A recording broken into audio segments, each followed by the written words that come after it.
Hare Krishna, Radhe Radhe. Welcome to religion of সনাতন channel. আপনি যদি এই চ্যানেল নতুন হয়ে থাকেন তাহলে অবশ্যই সাবস্ক্রাইব করবেন। ওকে, আজকে আমি যে বিষয়টি নিয়ে আলোচনা করবো সেটা হচ্ছে অনাঘা ভোঁসলে। আচ্ছা, অনাঘা ভোঁসলে কি আমরা কি চিনি?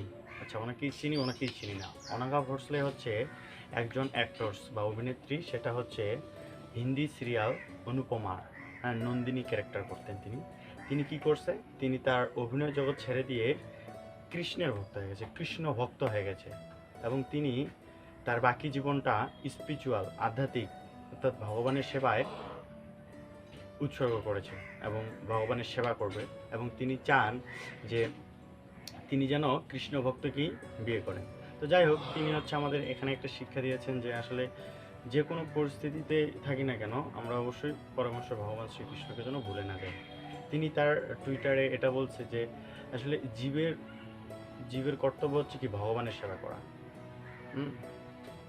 তিনি বলেছে জীবের কর্তব্য, অর্থাৎ মানুষের কর্তব্য হচ্ছে ভগবানের সেবা করা।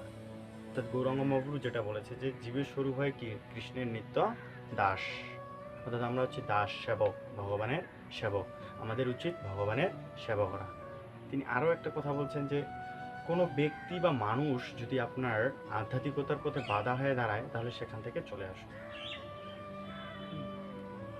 আপনার ধর্মীয় পথে যদি কোনো কিছু প্রতিবন্ধকতা সৃষ্টি করে তাহলে সেখান থেকে চলে আসুন।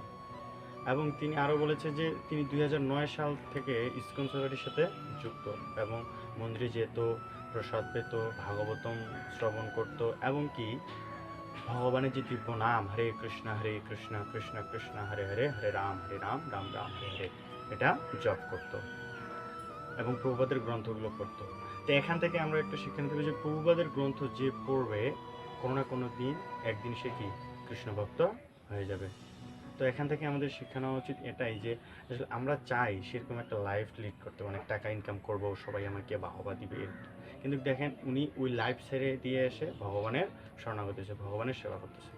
হরিবল, আমরা অবশ্যই চেষ্টা করব সবাই যে যে অবস্থানে থাকি না কেন পরমেশ্বর ভগবানের সেবা করা। হরিবল।